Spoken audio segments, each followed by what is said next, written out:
Tajami, tanya, jawab, mikir.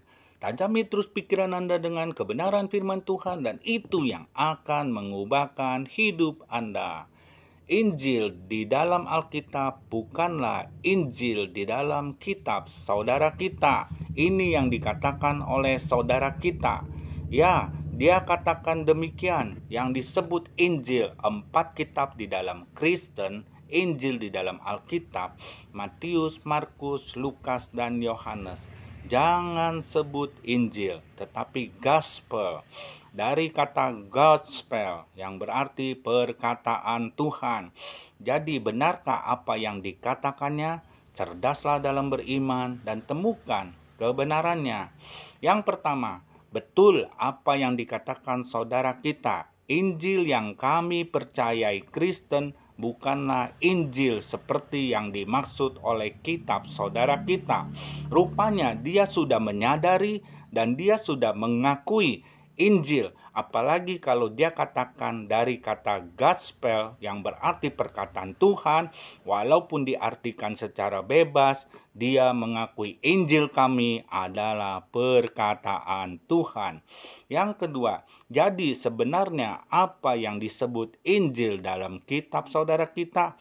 Silakan dijawab dan diterangi. Yang ketiga, kitab Injil ada 4 yang ditulis oleh Matius, Markus, Lukas, dan Yohanes. Mereka adalah para rasul, para murid, dan mereka juga disebut para saksi mata.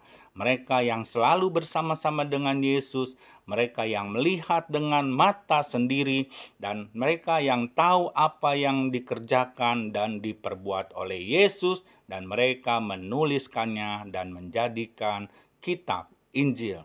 Jika ada Injil yang lain, itu bukanlah Injil yang asli. Yang keempat, hanya ada satu kitab Injil yang benar, karena Injil adalah cerita tentang Yesus yang menyelamatkan manusia, datang dari sorga ke dalam dunia ini, lahir sebagai manusia, mati, bangkit, hidup, dan akan datang kembali. Inilah Injil yang sepenuhnya atau Injil yang seutuhnya. Yang kelima, jika saudara kita mengatakan Injil kami telah dirubah-rubah, jelas yang merubah Injil itu siapa? Jika Yesusnya dirubah jadi tokoh yang diserupakan dengan Yesus, itu berarti Injil telah berubah. Dan Yesusnya bukanlah juru selamat dan tidak dapat menebus dosa manusia, tidak dapat mengampuni dosa manusia. Jelas Injil itu telah diubah oleh manusia. Yang keenam, jika saudara juga mengatakan Injil kami adalah Injil yang palsu, silakan buktikan kebenarannya. Mana Injil yang asli? Jangan asal ngecap atau asal nuduh. Pertanyaannya, Injil yang dahulu ada dengan yang belakangan ada, mana yang disebut asli? Yang ketujuh, silakan saudara mikir dan renungkan. Saudara mau percaya Injil yang mana? Galatia 1 ayat 8, tetapi sekalipun kami atau seorang malaikat dari sorga yang memberitakan kepada kamu suatu Injil yang berbeda dengan Injil yang telah kami beritakan kepadamu, terkutuklah dia.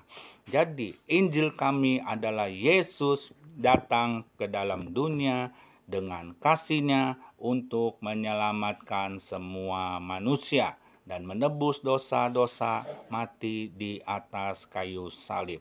Silakan kalian pilih mau percaya Injil yang asli atau Injil yang palsu. Tuhan memberkati.